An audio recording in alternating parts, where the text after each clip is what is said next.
咱们现在把意向合同已经签了，如果这个时候有什么变故的话，是不是不太好？我就给你交个实底儿吧。董事会有很多股东都不看好这个项目，但董事长呢一直坚持。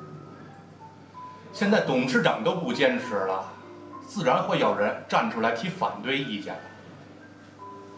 哎呀，明白了吗？啊？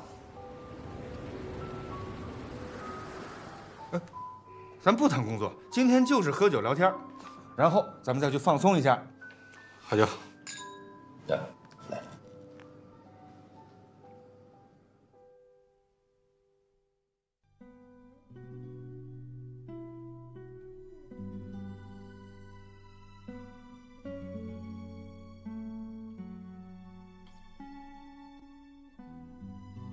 大丈夫先立业后成家，我现在就想着是怎么把这个公司给搞好。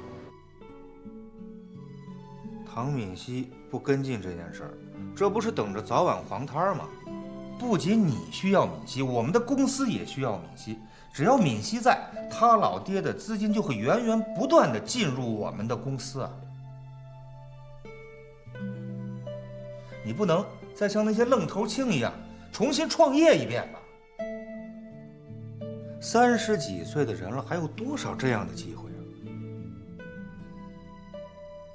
这种能让我们大展宏图的机会，难道我们要放弃吗？难道你还相信那种只要有梦想，通过努力就能实现的童话？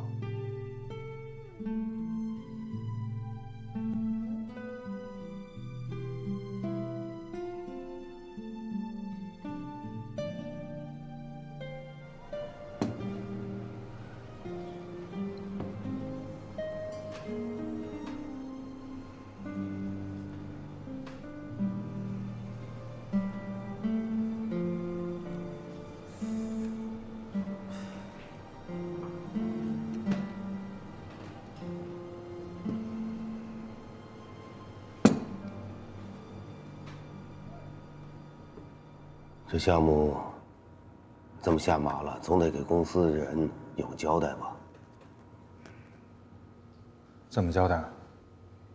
怎么解释？